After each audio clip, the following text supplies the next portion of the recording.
So is it leash reactivity? Dog. Dog reactivity? Just dog, yeah. And then you were interested in the boarding train? Yeah, that's like my first option. I've heard that's not the best option, so I'm curious to hear what you have to say. But Anything else? honestly, she's the most well-behaved dog I've ever had, minus the dog reactivity. Okay. Like I had a not interview, but like a meet and greet with a dog walker yesterday, and he was surprised how good she was, considering all the shit that I told him in advance. And then we got outside, and he was like, "Oh, okay." Sure. Does she have a threshold, like if a dog's across the street, she doesn't care, or is it anytime she sees a dog, it's gonna She does. It's really kind of all over the place. So it used to be literally a football field, and she's on like Prozac now, and it's made a world of difference. So it's a lot shorter. It depends on how like crazy the other dog is. If it's a calm, small dog, she doesn't really give a shit. Across the street, closer than that, she'll go crazy no matter what. If it's like two dogs playing, then her distance is pretty far. Okay. How long have you had her for? Year and a half-ish. How does she know? I think 2. I don't really know. So you got her like kind of like a little bit as an older puppy. It's like, yeah. Was the reactivity around even when she was a pup? Yeah, when I first got her, as the worst it ever was. It's gradually gotten better, but it's still not. Okay, so it wasn't something that happened and then it was just always been a thing. No, so I don't know much about her backstory, but I like inquired more after I got her from the adoption people. And she was at a pound, I think in Kentucky, when the adoption people got her. And the notes that they got from the pound said that she was like really, really great with other dogs in the play yard. Like she was totally fine. She played rough, but she was fine. And I kind of called bullshit. And the adoption place was like foster only. And apparently the foster parents had another dog that, again, she played rough with, but she was fine. And again, I call bullshit just because she goes crazy, so. Sure. So that does happen, where they'll kind of cover up things. But it's also not uncommon that when a dog is like in a, so let's say a boarding train. We've had plenty of dogs that were reactive dogs be completely fine here, despite the fact that there's 50 dogs in this space, right? I've also had clients where the dog previously, like in a foster home, was great with another dog, but then as soon as they were homed, they developed these issues. Part of it is the setting. So being outside on a walk and seeing a dog out in the world versus being inside a enclosed area with the dog are kind of two different things. So like I have clients whose dogs are reactive on leash, but if they take them off the leash, they're social. Yeah. So it can go a lot of different ways. So not uncommon, but there's also rescues that aren't the greatest of people and they just want to rehome the dog. So who knows, right? Yes. We are where we are and it is what it is. So when it comes to the reactivity stuff and the approach, have you already tried anything on your own aside from the Prozac? Yeah, so she's been, maybe. One training group that I did, I just moved from Colorado like a month ago. One there was supposed to be really good, and it was specifically for dog reactivity, and it was kind of bullshit in my opinion. It got to the point where the trainer didn't see how reactive she was until like the 3rd session, and then she was like, "Oh, I don't think we can help you. I'll give you a refund. I should have evaluated her in advance, blah, blah, blah." I'm like, okay, great. But she gave you your money back. A lot of places don't do that. I know. Well, so they were strict about not doing it, and then she offered it, and I was like, good, great. We're not going to have any problems then. Sure. Yeah. And then she referred me to behavioral vets in Colorado, and that's where the Prozac came in. And I started doing training simultaneously. Helped. It just wasn't, it was expensive, and I wasn't getting enough value out of it, so it kind of just trailed off. It was stuff that like, and this is kind of where the board and train comes in. I feel like I have a decent grasp on what I should be doing, you know what I mean? But it only gets so far dealing with it, you know what I mean? So it just didn't get far. Like it was very like positive enforcement and stuff like that, but she like won't take treats and completely zones out when she sees dogs, so it's kind of useless at that point, you know? So was this the same trainer or a different trainer? Different trainer. And she was specifically with behavioral vets. Like she was. I see. Who they kind of recommended to kind of complement whatever they were doing with the drugs. Okay. Any other trainers, or were those the only two? That was it, yeah. And how long ago was that? So the first trainer that sucked was about a year ago. It was like right after I got her. Okay. And then she was with the other one for a good chunk of time, like maybe 8 months. So I guess within the last 6 months it stopped. Okay. And then when did you move here to Chicago? Like a month ago, almost to the day. Okay. Yeah. Are you here in the city? I'm in Oak Park. Oak Park. Okay. So look, is that suburb? Yeah. Yeah. It's okay. Come on. How busy is it in Oak Park? Denver was a lot, like it was rough. I was Okay. downtown Denver too. Sure. So it's better, but I still have to like The plan out when I'm intensity is going still, and- yeah. Okay. Just helps give me a gauge on kind of like what applies to you. Yeah. And then like what approaches there are, because obviously if you're coming from Oak Park, it's a bit of a trek to do once a week and all that stuff. So we take that into consideration. I'll give you your options. I'll break down how everything works, break down the methodology, and then you can do with that knowledge what you will. Okay. So I'm assuming before booking this, you did research on how we train. Yeah. E-collar and prong collar. Mm-hmm. Are you familiar with what these tools are? Yeah. Have you used them in the past before? No. Do you know what the e-collar is technology-wise? Kind of. I think the only question I have with it is like, is it a shock or is it like a muscle spasm kind of thing? Correct. It's the second one. Okay, that's what I Okay. figured. So I'll explain all that stuff. So Can I close that door so she can that's run? The word shock comes from a couple of fronts. One of them is when e-collars were first designed, they were not as refined as they are now. Okay. The one that we use has 127 different settings. When they first came out, they had 5. Oh, okay. So 5 and 127 are the same in terms of intensity. Mm. We just have 122 more divisions. Whereas in the past, 1, 2, 3 to 5 were really big jumps in intensity. So that's shocking to the dog. The other part is in the positive only world where they don't use aversives. There's some schools of thought where you can't even tell your dog no. Yeah. I had a client who got kicked out of a class for telling the dog no. It's pretty crazy, yeah. So they use the word shock to deter people from using the tool because when you think shock, you think electrocution. So obviously you don't want to electrocute your dog. So, there's lower end collars, like if you go on Amazon, you'll probably find one for $40 that I would put in the realm of a shock collar because the stimulation is not delivered the same. So to give you an example, I had a client about like 8 years ago, bought a collar off of Amazon. I showed up for the consultation. They're like, oh, we already got one. And I was like, well, let me feel it because it looks like a piece of shit. Yeah. I felt the collar and my hand literally like did this at 4 out of 100. Damn. Okay, so 4 out of 100, my hand jerks. And I had a residual kind of weird feeling in my hand for about 10 to 15 minutes, Wow. right? So I was like, yeah, we're not going to use that. That's more along the lines of a shock, what I would deem a shock collar. The collars that we use, yes, they can make your arm jerk, but you would be higher up on the collar. Yeah. So it would validate why you would feel such a strong contraction. But 4 out of 100 is a pretty big gap that like, we're not going to use that. Right. The ones that we use the brand Dog Truck, are what I call like a miniaturized TENS unit. So have you ever been to a chiropractor physical therapist? Yeah. Have you ever had stim therapy? Yeah. So it's the same technology. It's just a muscle stimulator. Okay. So there's no electricity running through your dog's body. There is a slight current that just stimulates the muscle that's making contact with, but your dog can go swimming with it. She could wear like a metal collar with the collar on. There's not going to be any kind of like interaction because it's all centralized to the muscle. So you can even go across the street to that CVS there. Go to the back section and you'll see TENS unit, and it's the exact same technology. Okay. So we're not electrocuting the dog. You're not shocking the dog. It's simply a muscle stimulator. The reason why we use this tool, so all my dogs over 6 months that are clients are trained on an e-collar. Okay. Every now and then we incorporate what's known as a prong collar, which is that spiky looking one.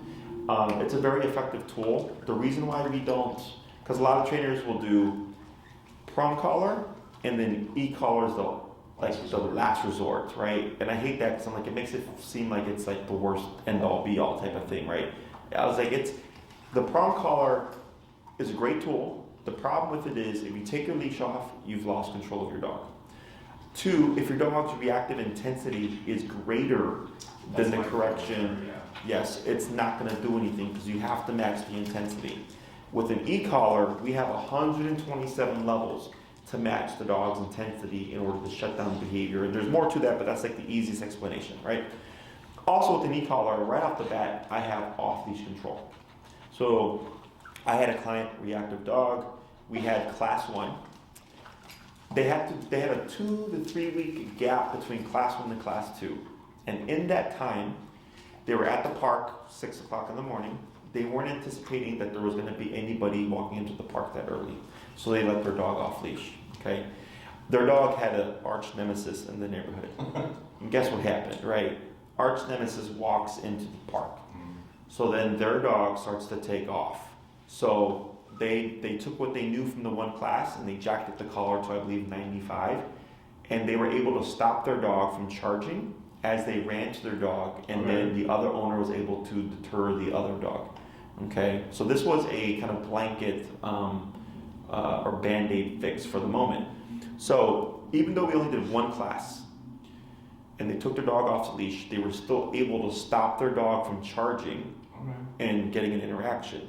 Okay, because when it comes to stopping things, it simply don't do that.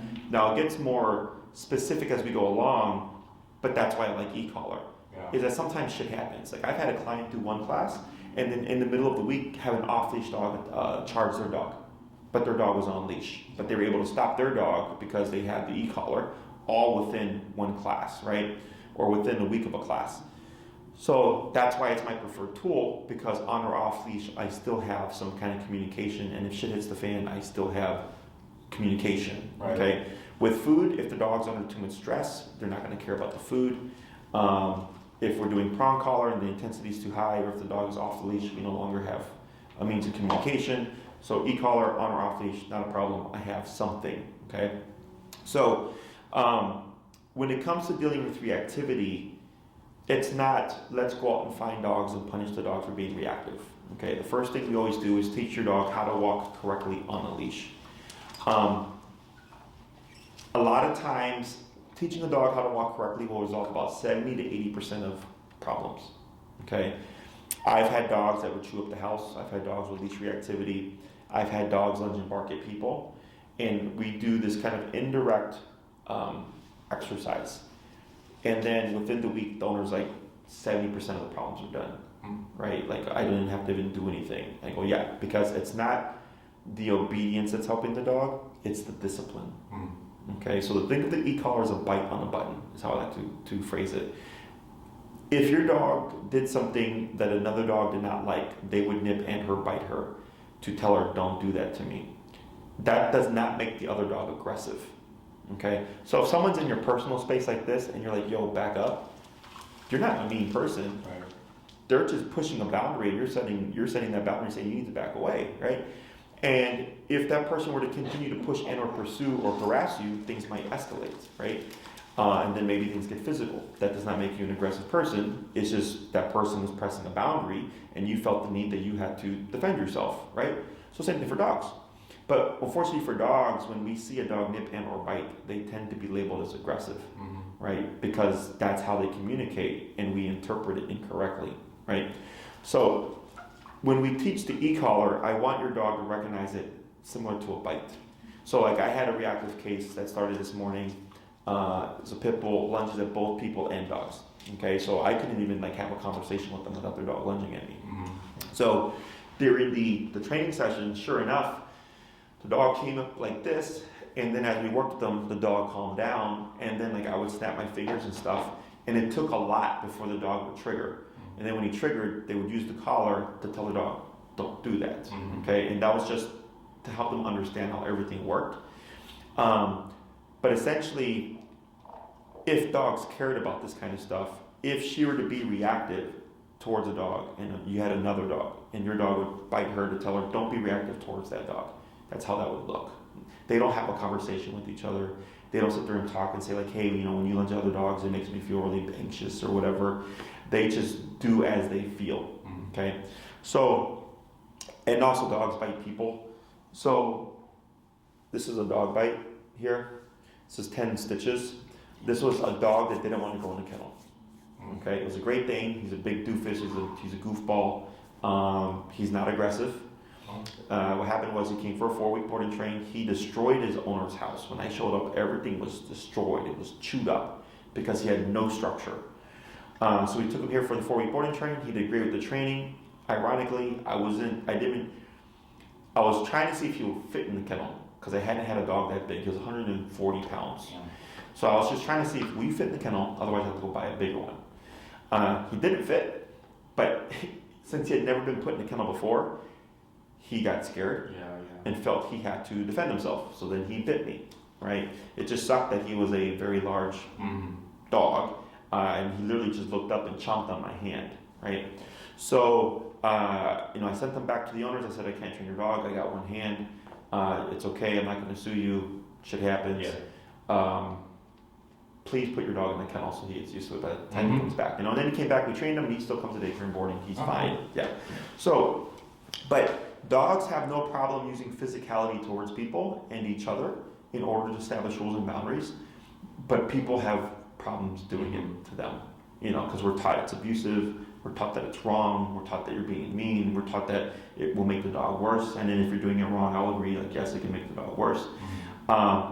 But physical consequence and discipline is healthy and necessary amongst dogs, okay? So with the e-collar, in the way that we layer it with the dog understanding it similar to a dog bite, that is actually what's helping your dog. It's not really the obedience, okay? It's the fact that now she's being disciplined. So growing up, I was raised old school, I was spanked. Don't do that until the first time I got spanked. Does that make sense? Because then when you get spanked, it's like, oh shit, like, maybe I should really listen the next time, right?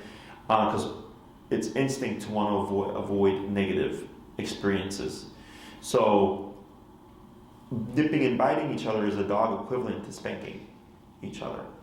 So the other thing that's important about the heel is that most people within the city walk their dogs 3 times a day, 7 days a week, okay? So that allows us to practice this structured walk 3 times a day, 7 days a week, where you're reminding your dog of, hey, there are rules and boundaries and there is consequence in the world. So like we're aware, we're self-aware, and like we know if you run a red light and there's a cop, you're gonna get a ticket. Or there's a red light camera, you're gonna get a ticket. If you speed in if you're going 80 in a 60 mile zone, you see a squad car, you're probably gonna get a ticket, right? We already know these things, so we know to alter our behaviors accordingly. Dogs don't do that. So if you had a conversation like, hey, being reactive lunging at other dogs is not nice, like don't do that. Your dog doesn't care. And they don't ever fully self-regulate to where they would understand that.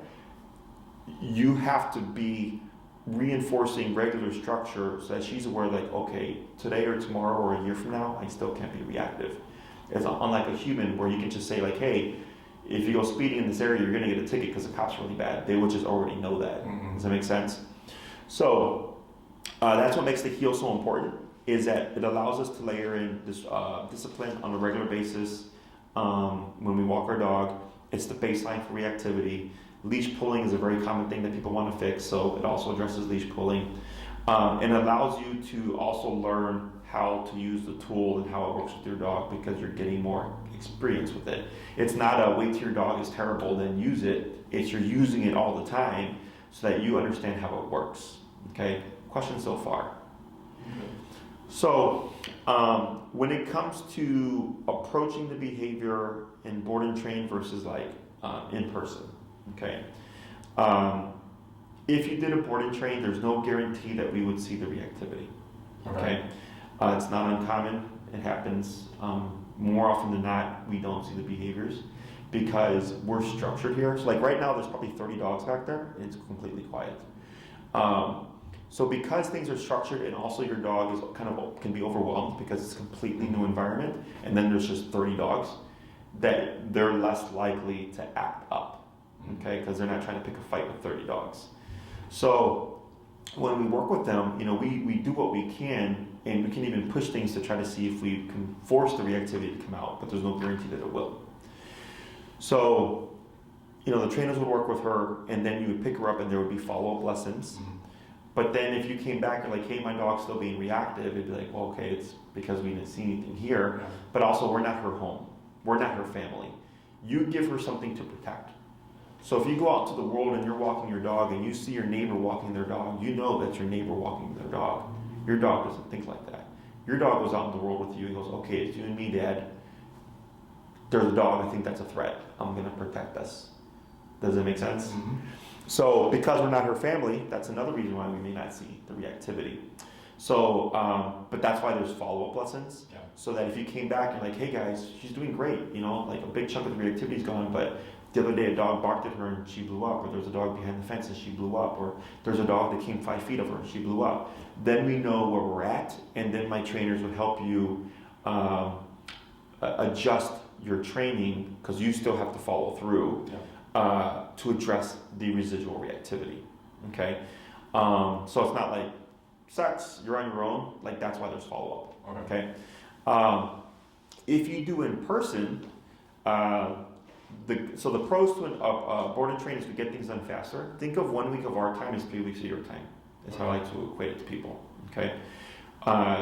Even if you did a 1 week board and train, we always cover all commands: sit, stay, down, come, place, heel. So 6 commands in total, okay? Whereas if you did a 3 week program, which would be the equivalent, you would only learn like 1 or 2 things, because I have to teach you to teach your dog, okay? So we don't cover as much ground. So with board and trains, we cover more ground, which is a pro. Your dog gets worked around, worked with different personality types. So I have like 10 staff members here that work with your dog. So whether they're softer, more stern, female, male, all these different types of personalities are working with your dog. They help them kind of generalize. I have to listen to everybody. Mm-hmm. Okay. The con is the training is tied to us because we do all the work. We then have to transfer it to you. Yeah. Okay. So it's kind of like with kids. If mom is the disciplinarian and dad is a softie, the kid will play that relationship, right? You have to be on the same page. So same thing here. We're all on the same page, but then we give your dog to you and you're on a different page. We have to catch you up and catch her up on. We're all on the same page. Okay. The pro of an in-person program is that you learn a ton more because I'm working you with your own dog and I don't have to touch your dog. So if your dog becomes reactive during class, I'm working you through it. That's exactly what happened with my client earlier. The dog was flipping out and I spent about 5 to 10 minutes working the owner through it until the owner finally got the dog to settle. Okay? And then we had the class. But now that owner has that hands-on experience, so when he's out in the real world and his dog becomes reactive, he can just fall on what we did in class. Okay? The con is it takes more time. Yeah. Okay? So like I said, 3 weeks of your time is 1 week of our time. And it takes longer.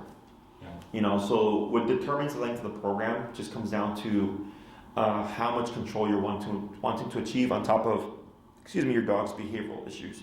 So obedience is easy because it's simply a skill. Mm-hmm. Come when I call you, put your butt down when I say sit, lay down when I tell you to lay down.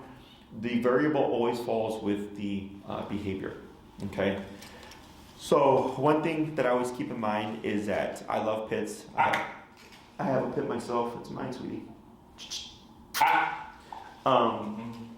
have a pit myself, but they're very, they're known for being reactive. Yeah. Okay. It's mainly in how they were brought up, their breeding. They were bred to fight. Okay. So they're great dogs, but in the wrong hands, they can be not so great. Because of that factor of genetics and being bred to do what they do, they also can withstand a lot of discomfort. Mm-hmm. Okay.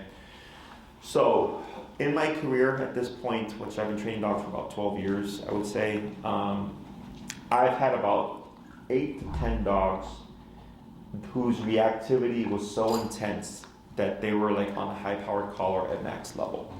And this was simply just to get them to stop blowing up, and they never really fully retained don't blow up in the first place. Yeah. Okay, it's very rare, but almost every time that's happened, it's been with a pit. Okay, so the reason why I call that out is I'm just going to give you the worst case scenario type stuff. So this way when you leave here, you feel like, yeah, if that's the worst case scenario, I can deal with that, then we're good. If you can't deal with the worst case scenario, then you have to think about what you want to do. Okay, so.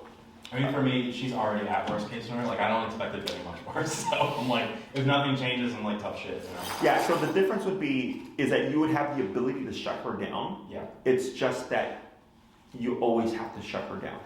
Okay, most of our cases. If that happened, my standard is low, so if that happened, I'll be happy. Most of our cases, it's your dog can go out in the world and coexist and see dogs and not blow up. Okay, I don't need them to like each other. I just need them not to blow up. Yeah, that's always the bare minimum, the right? only thing I care about, honestly. Yeah. I don't ever really have an intention to take her to a dog park or anything like that. Like, sure. If I can socialize her, great. I just want to be able to take her on a walk and not be a shit show. Sure. So that's always the bare minimum. Yeah. But the worst case scenario to that is she blows up, but you can stop her. But it's kind of like this ongoing thing. I'm okay with that, honestly. There's a case that I have right now. Did you watch any of her training videos by chance? I watched like 2 of them. Okay. Like it was like a first session for both of them. Good. Those first sessions are great to watch because no one knows what they're doing. Yeah. But there's a case that I have right now. His name is Milo. Okay, Milo. I think I saw that. Was it a one, pit? actually. Yeah, it was a golden pit, right? Yeah, brown and white pit. Yeah, I think I very saw that. loud. Yes. Okay. He had a muzzle one. Okay. That's right now. So he's made great progress. We actually worked on socializing him last time I saw him because I see him on Tuesdays. And we're actually able to get him to sniff another dog and the dog to sniff Yeah, him. I saw that video. She had a muzzle one, or he had a muzzle one, and was like going up to the other one you were calling around. Yeah. If you can do that for her, I'm like, I don't care about anything else. That's what determines like the time, right? Yeah. So if it's like, hey, I would like to see how far you can take my dog. It requires more time. Yeah. If the answer is I just want to walk my dog in peace, shorter amount of time. Okay. Yeah. So we push as far as you're willing to go. We can't make your dog a dog park dog, but what it means is that if your friend has a dog or you have a relative with a dog, that's more realistic to socialize because she would see them on a regular basis. Yeah. Does that make sense? Mm-hmm. So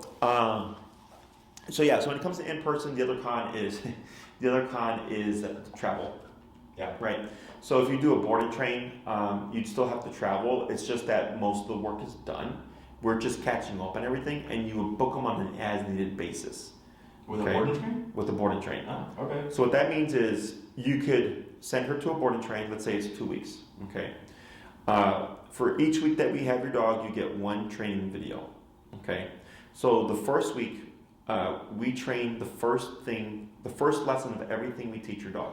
Okay. So it's a long video. It's about 1.5 hours to 2 hours long.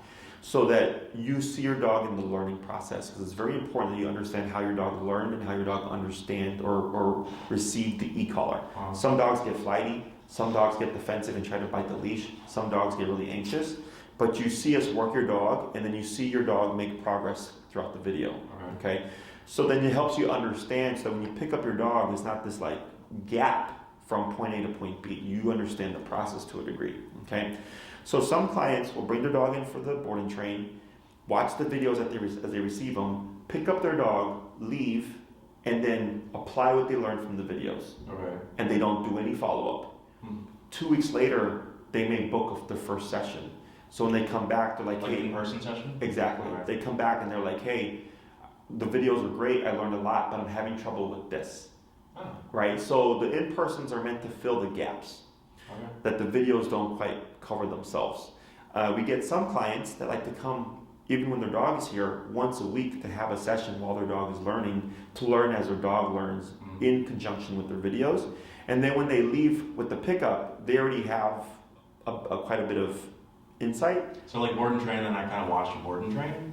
Excuse me? Like it's a board and train where I'm like dropping her off, but then like I'll come in and like watch you guys train her kind of thing, or? So in a degree, because you would get a video, but you could come for what's called a follow-up session. Mm-hmm. So you wouldn't watch the trainer train. They would actually teach you what she's learned once a week, right? So you're kind of keeping tabs on your dog. Yeah. But it's not you show up and then observe them train. Gotcha. But you would be able to observe in the videos. Yeah. Okay. So if we had her for 2 weeks, first video is the longest because your dog is learning everything for the first time. The second week video expected to be like 15-30 minutes. Where they're advancing her obedience. Okay, if they try to push her reactivity, they'll film it. If we get anything, they'll send it to you. If we don't get anything, they'll say like, well, we did it, but your dog didn't do anything, right? So there's like not a ton of value there. So the board and train is flexible. Okay. Some people like to come every week to check in on the dog and do training with their dog. Some clients say, train my dog, I'll watch the videos and I'll pick them up later. Some clients like to watch the videos, do a follow-up on the pickup, then leave and book week by week, or some book as needed.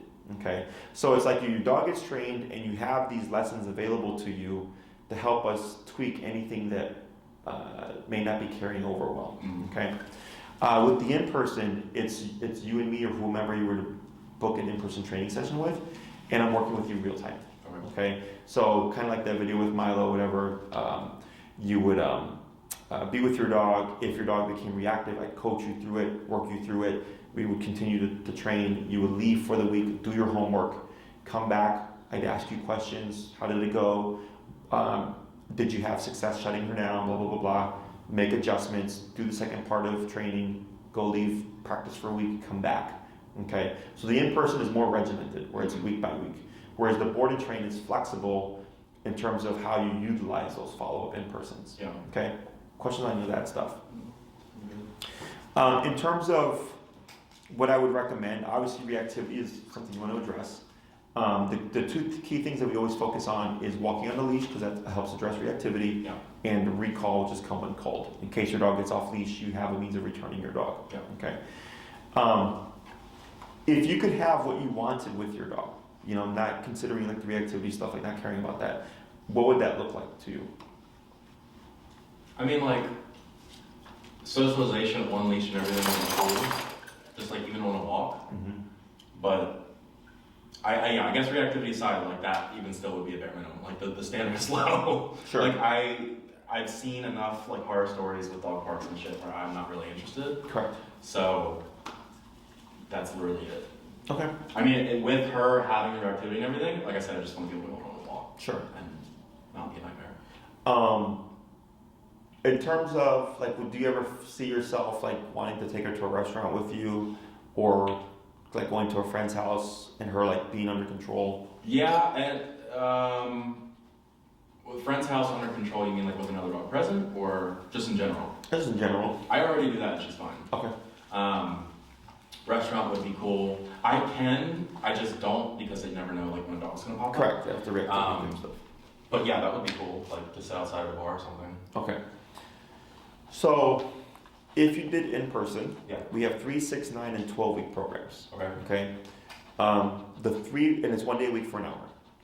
The 3-week program is specifically geared towards clients that just want to shut down the reactivity and walk their dog. It's very simple. Okay, I want to walk my dog in peace and that's it.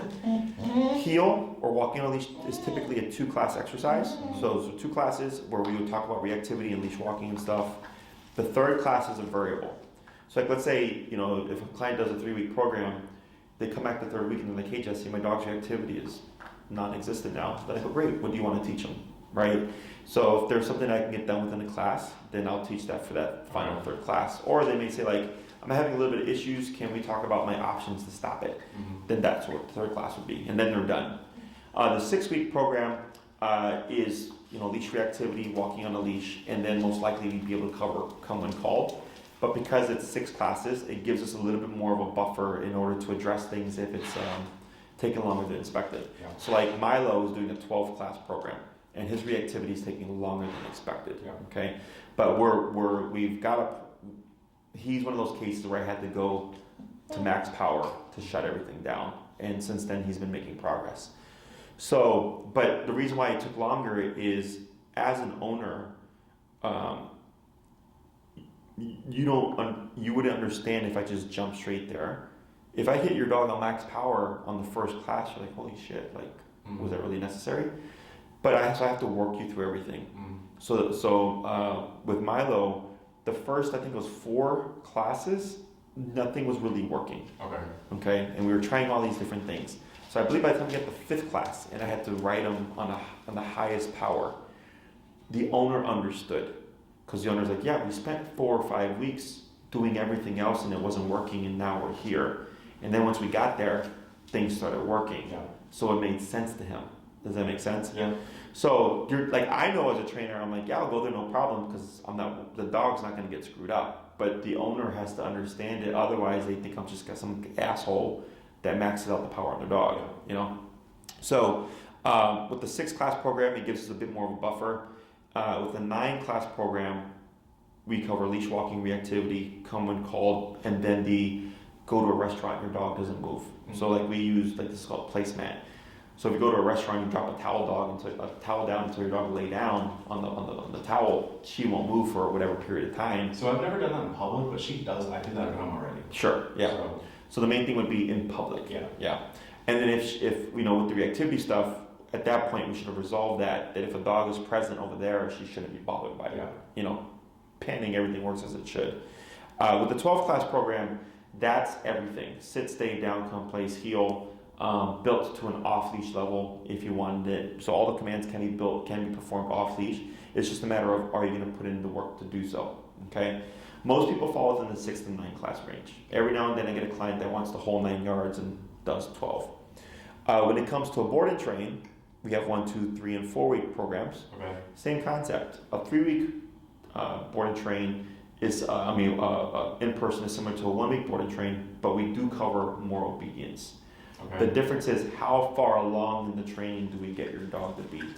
So if we have your dog for 4 weeks, we get your dogs closer to an off-leash level than we would within a 1-week program. Does that make sense? So at minimum, I would put you at a 6-class range if you did in person or a 2-week board and train. Okay, focusing on leash walking and come when called and reactivity. Okay. If you were to decide you want more control over your dog obedience-wise, then you would simply pick a longer program, whether 9 to 12 week in person or 3 to 4 week B&T. Okay. Now on our website, if you look at board and trains, you will see the breakdown of what you will get. Okay. So you do get 1 video per week. The first week always being the longest, but then you'll get so much follow-up. Right. So if it's a 2-week board and train, you might get, I believe it's 4 hours of follow-up, so technically 4 individual in-person sessions. Okay. And if you do a 3-week board and train, I think it's 6. I think it's 2 follow-ups per week we have your dog. Okay. And those are used on an as-need basis. Okay. If you did in-person with Maria, you would schedule, and then she would book you on a recurring time slot that would work for us once a week for an hour. Mm-hmm. Okay. And then you would, of course, just do the training on your own. Regardless of any approach that you use, there's going to be work on your behalf. Yeah. Okay. Questions on any of that stuff? Curious to hear like what you think would fit best. Like, I would say in person because you learn more. Okay. The only time that I will completely decline a client for doing a board and train is if there's human aggression. Oh, okay. Because then there's my staff. Yeah. Right. But then also when it comes to human aggression, since it's more complicated because of people, the owner needs to know more. Yeah. Like we already know, like we have a human aggression case right now that's staying with us for boarding, and I'm doing in person, and the dog's been doing great with us, like making a lot of progress. But because she had asked about a boarding train, I'm like, no, I'm like, because you're the one that lives with your dog. That needs it, yeah. Like the dog even goes after the owner. Yeah. Right. So I'm like, we already know how to handle this. You need to learn. Yeah, right. I can imagine that. So because your dog is dog based, it gives us that flexibility of like, yes, it's an option for you. The only con, of course, is that we may not see reactivity here. So then it's not that we can't address it when she returns. It's just, unfortunately, we can't push it on a regular basis. So say, like hypothetically, say I did a 2-week board and train, and you guys are a week in and like haven't seen anything. Is there like a pivot, or do we just keep going the course? Or? We would finish it knowing what we're probably going to see, which is you'd get your dog back, take her home, and then we're going to expect to see some kind of regression. Okay? Which regression happens anyways. Yeah. Because your dog goes from boot camp to home. Mm-hmm. So then she's like, hey, I'm back home, right? She's going to behave like she did before. But then you have to transfer what she learned here to the home, and then we see how does that impact her behavior-wise. So then, like, let's say you do 2 weeks on your own, after watching the videos, and if you do an in-person or whatever to just help you transfer everything. And then you're like, okay, yes, she's reactive, but it's easier to stop her. we want to get you to the point where you don't have to worry about reactivity. Yeah. So you would schedule a follow-up, and then we educate you on like, okay, you're going to keep addressing her as needed, but this is what you need to do in order to stop and then deter the behavior, right? Because ideally, I don't want to have to always manage the dog. Now, let's say you're doing stuff and you're feeling like, man, like her reactivity is the same. We'd most likely ask you to film it and then email it to us so that we can see the intensity of the reactivity to figure out like, okay, is this going to be like one of those Milo cases, or is this just because we haven't gotten to the answer yet? Okay, and we can also schedule sessions to be held outside. So that's why we work at Oz Park when the weather is permitting, because it's so crazy busy with dogs there. Okay, so then we'd say, all right, save your follow-up for when we can go to the park, so that we can show up with you and then work you through it in an in-person setting, in a realistic area. Okay.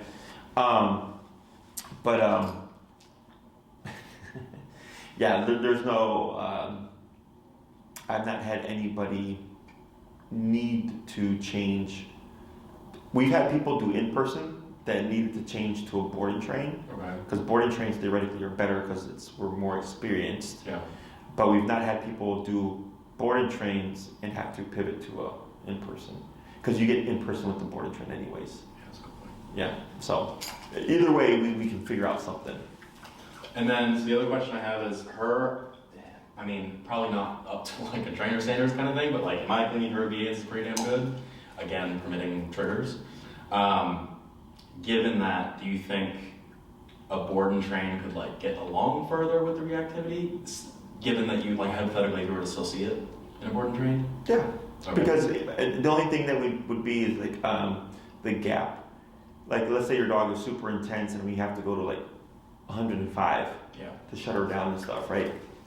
You know, we've had clients in the past where we explain everything to them, and then they come back complaining like their dog's being reactive, but they're not going to 105. Yeah. You know, so then obviously there's a discrepancy. That's not on us. That's on the owner feeling bad. You know, so as long as it's like, yeah, if you just tell me what I need to do and I'll do it, and it works, and my dog is getting better, I'll do it. Then we're all good. Yeah. You know. And we explain everything as best we can in those videos so that you see, you're like, oh yeah, it's very logic based. As long as you have common sense and logic, and you can, you understand what you're seeing, like it just makes sense. Yeah. Like I'll be honest, I'll be afraid to have to go to the max, but I would do it if I had to. Mm-hmm. I just don't see her. She's not that bad. You know what I mean? Sure. I think the other question I have is like, with the e-collar, is it like, teach me how to use it, teach her how to deal with it, and get used to it, and like I use it forever, or is it like this fixes reactivity and it goes away, or what does that look like long term? Right. So, easiest way to explain that would be, do you drive? Yeah. Do you go on the expressway? Yeah. Every once in a while. Do you go the speed limit? No. Okay. You see a squad car, what happens? Slow down. Right. So think of that with the e-collar. Think of the e-collar as a cop in the collar. Okay. When it's present, your dog will behave herself. When it's not present, your dog is going to press boundaries. Okay. It's called opportunistic behavior. All animals do it. It's part of survival instinct. So as humans, we're self-aware, right? We know we're not supposed to speed, but we still speed because it's opportunistic. Does that make sense? Yeah. So dogs are the same way. So if you go on the walk and you have that collar off, she's going to recognize that. She's going to push boundaries. She's probably going to be reactive. Okay. So you use it when you need it is what I tell people. And then like, so if she's fine inside, I probably wouldn't need it. Don't need it. Yeah, it would be off. If your dog's going to be off leash at the park, running around playing, you would need it. Yeah. And the other thing is you can't account for life, and it's not that you're always using it; it's that it's present. Oh, and because it's present, your dog is it's altering your dog's behavior. Okay. If you're always using it, we're doing something wrong. Okay, because it's instinct to want to avoid an aversive. You ever touch a hot stove? Did you do it again? Yeah. On purpose. I was at a chef for a long time. Yeah. So yeah, you're more cautious, right? Cutting with the sharp blade. If you cut yourself once, you gotta be more cautious, right? Those are aversives. So same thing for your dog. When that collar's on and she applies it to like, oh, this thing that can be an aversive, she wants to alter her behavior. Okay. So inside the house, when people come over, your dog's a great dog. Go to a friend's house, your dog's a great dog. In the absence of other dogs, you don't need it. Okay. Gonna be on a walk, gonna be at the park, gonna be around other dogs, you need it. Okay? Yeah. Questions about any of that stuff? I don't think so. Yeah, that's one of the most common questions I get. The other thing is dogs aren't self-aware. So the whole, because all happens so much, where people ask like, when does my dog learn to be a good dog? And I go, that's not a thing. Yeah. Your dog is a good dog because you're making him be a good dog. You know, dogs have a learning capacity of about a 2 to 3 year old child. You know, we would not expect a 2 to 3 year old child to like go out and get a job and like contribute to the household, right? They're children; they have to be told what to do. Your dog is forever a 2 to 3 year old child, so she will always have to be told what to do. The difference is, in some contexts, you need a bit more power, physically, you know, or communication-wise, to make sure she takes that lesson seriously. You know, with the bite on the button type of thing. But yeah, that dogs becoming a good dog isn't a thing. But it happens a lot in terms of being asked that. Other questions? Honestly, no. The collar that she would need, I would put her on the Dog to Black edition, and Maria would send you the information. Okay. It's the most powerful collar. Okay. And the reason why I suggest that is because you have a pit breed. It's meant for a 70-pound dog and over. It's perfectly safe to use. Your dog's what, like 50, 60 pounds? She's 45. 45, yeah. So even though she's under the threshold, the reason why I recommend it is I want to factor in your dog's reactivity. So with the e-collars, there's different models. You can think of them as low, medium, medium high, and high. Okay. If I have a power breed or like a pity or a bully type breed that's being reactive, I usually push towards a higher powered collar because I have to compensate for the dog's size, the thickness of the dog's coat, which she has a short coat, which makes things easier, the breed, the intensity of the behavior, if the dog is under stress, a lot of stuff to factor in. So when you have a higher powered collar, it gives us more output to cut through all the bullshit. Okay. So like when we talked about the prong collar earlier, and I was like, yeah, again, a lot of dogs that are reactive on a prong collar, they could care less because their intensity is greater than what the prong collar can deliver. Okay. So it's perfectly safe to use. I could put on my 8-pound Chihuahua and he would be completely fine. I would just get more from less. Okay. So like on a lower powered collar, her number could be 60. On the high powered collar, her number could be 35, 40. So you get more from a lower range, okay, which gives us a bigger window in case she becomes reactive and we need more power, okay. Now, one thing, unfortunately, with all the shit that happened last year, is supply chain issues. Is clients have been having a hard time finding this collar because parts are short, okay. Even I'm a dealer, I sell their stuff. And they're completely out of stock, even the manufacturer themselves. Okay. So what we would suggest you do first is try to see if you can find one online. I found one online earlier today that was $500. Okay. That is not, no. They run around $330-ish with tax. Okay. So it is an investment, but they do last a really long time. I had mine for like 10 years before they crapped out. Don't pay $500 for them. Okay. That's just someone taking advantage of the situation. So if you go on Google and you search the model that Maria has suggested to you, you can see if you can, there's some that just say out of stock, and there's others that say in stock, and then see if you can order it. If you get it, awesome. Otherwise, if you get an email saying like, hey, we're out of stock, I have a few on hand right now. But now I'm kind of seeing if people can find their own, and if they can't, then I go, okay, here's one for you. I ordered supposedly 10 from the company that they confirmed, and then we just checked the order, and there was 0. Yes, so I have to figure that out. But we have a small number available in case it's like everybody. I try to order it and it's out. Then we have ones that we can provide. Questions on any of that stuff? I don't think so. So this is non-related. I've been told by a couple trainers now that she's like, what do they say? Frustrated versus aggressive. Does that mean anything to you? Yes. Is that a good thing or bad thing? So a dog can be reactive. Remember earlier when I said I've had clients whose dogs are reactive on the leash, but when they take the leash off, they're social. That's frustration. Oh. Yes. So to explain that further, part of the problem also was your harness. I've just gotten that one, so she's still new to that one. Okay. Was she on a harness before or a flat collar? She was on a harness, but it was like the shit plastic one. So. Okay. So harnesses promote aggression or reactivity.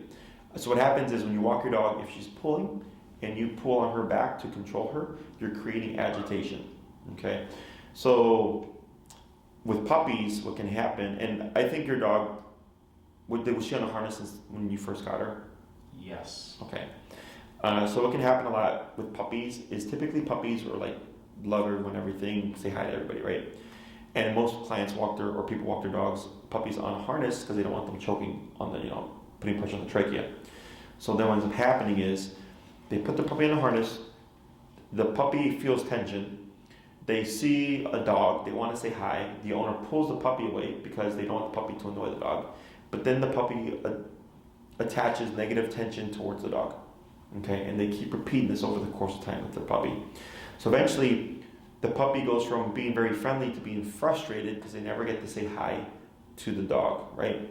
And then over time, that frustration becomes agitation, which then can become aggression. Okay, so we have clients that inadvertently make their dogs aggressive through that. Okay, so in protection training, where we train a dog to be aggressive to a threat, and we want to control and harness that aggression, we use a harness. So we have a person holding the dog back, we have another person agitating the dog, trying to piss them off, make them bark, and then when we see them try to lunge and snap at them, we let the leash go because we want to reward that behavior. Okay? So, yes, it's a thing. So, but people don't know that. So then when they get their puppies, they're inadvertently making their dog aggressive over time. Or, let's say you have a puppy and they're just genetically reactive, which does happen, and then you put them on this tool, it just exacerbates the problem. That's so funny. The both trainers, the shit one and the long-term one I had, said that any kind of collar would be bad for her because restrict airflow and all that other shit. Yeah, I understand that, right? But the problem is the harness just feeds into the problem too. Yeah. The harness can double and or triple a dog's behavior. Okay. I know with this one, because it's a front clip harness, so they're called like no pull harnesses, because it's supposed to divert the pulling power to the side. Harnesses are meant for pulling. So like horses pull carriages with harnesses. Huskies pull sleds with harnesses. They're meant for pulling. Harnesses, in my opinion, the only place for them is if your dog is going to pull something, or if you have like a little 3 to 4 pound Yorkie, it's like who cares? You can just pick up the dog. Yeah. Because yes, for the trachea, if you put pressure on it, it can collapse. So that we use harnesses to avoid that. Now, in your case, if you put your dog in a flat collar, you're going to still get that same problem. Yeah. But that's where real training comes into play, right? So with the training, you should be able to walk your dog, your leash on her flat collar, with the e-collar, with a slack leash, any environment, no tension. That's training. Mm-hmm. Training is meant to be functional. Sit, stay down, come, place, heel are all meant to be functional. They're all meant for you to do more with your dog.